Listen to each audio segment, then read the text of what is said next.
বাল্যবিবাহ প্রতিরোধে 3 দিনের সচেতনতা কর্মশালা অনুষ্ঠিত হল কোচবিহার সাগরদিঘি সংলগ্ন উৎসব অডিটোরিয়ামে।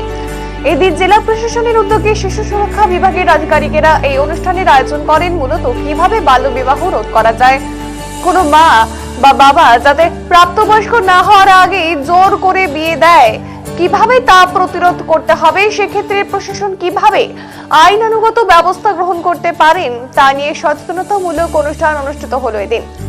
এদিনের এই অনুষ্ঠানে উপস্থিত ছিলেন অতিরিক্ত জেলা শাসক রবি রঞ্জন, জেলা পুলিশ সুপার দ্যুতিমান ভট্টাচার্য, শিশু কল্যাণ সুরক্ষার আধিকারিক থেকে জেলা প্রশাসনের বিভিন্ন দপ্তরের আধিকারিকেরা। অতিরিক্ত জেলা শাসক রবি রঞ্জন জানান যে জেলায় কিভাবে শিশু বান্ধব পরিবেশ গড়ে তোলা যায়, বাল্য বিবাহ প্রতিরোধ অর্থাৎ সহ একাধিক বিষয় নিয়ে কিন্তু এই কর্মশালায় আলোচনা করা হয়।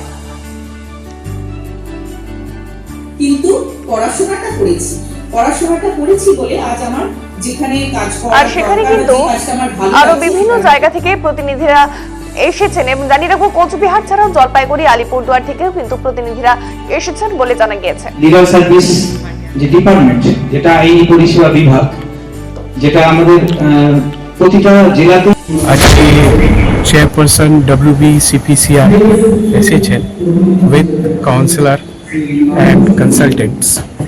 সেই উদ্দেশ্যে আছে কি জেলায় কিভাবে শিশু বান্ধব পরিবেশকে গড়তে হবে, বাল বিবাহ, সাইবার ক্রাইমস, ড্রাগ অ্যাবিউজ, নানা রকম ইস্যুস, সোশ্যাল ইস্যুস আছে, যে মধ্যে আমাদের বাচ্চাকে রক্ষা করতে হবে। এই জন্য আজকে একটা ওয়ার্কশপ অর্গানাইজ হয়েছে with all the stakeholders. এখানে পুলিশ থেকে লোকজন আছেন, স্বাস্থ্য বিভাগ থেকে লোকজন আছেন, আর নানা পিপল রিপ্রেজেন্টেটিভস আছেন। সেই সবাইকে সহযোগ ইনশিওর করে এই প্রোগ্রামকে জেলায়, আমি নর্থ বেঙ্গলে কথা বলছি যেহেতু এখানে কোচবিহার ছাড়া জলপাইগুড়ি, আলিপুরদুয়ার থেকে লোকজন আসছেন, সে সবাই মিলে আমাদের বাচ্চাদেরকে এক সুরক্ষিত ভবিষ্যৎ তৈরি করার জন্য যেভাবে কাজ করতে পারেন এই দিশা নির্দেশ এখানে তয় করা যাবে।